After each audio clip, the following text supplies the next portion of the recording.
people who live in the mountains of the Philippines.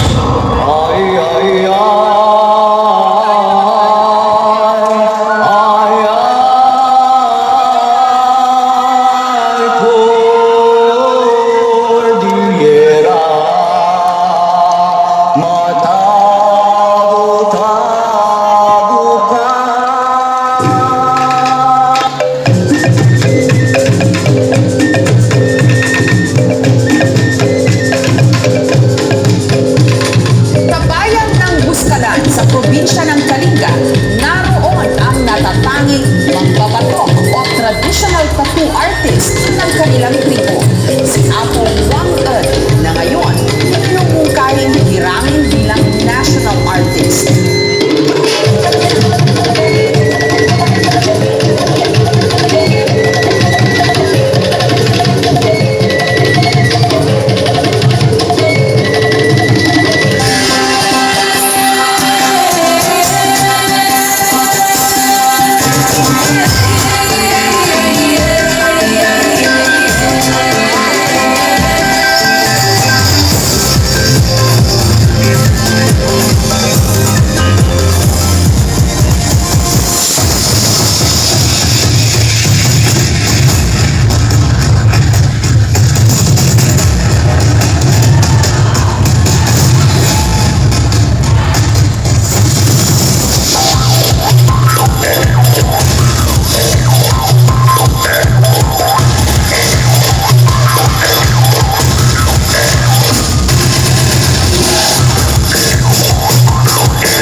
Tradisyonal na simbolo at imahe ng kultura, relihiyon at kasaysayan ng tribo ng Kalinga, mga marka ng ganda at kulturang dirigma. Patuloy na pinapamana ni Apo Wang Ed ang tradisyong ito sa mga sumusunod na henerasyon.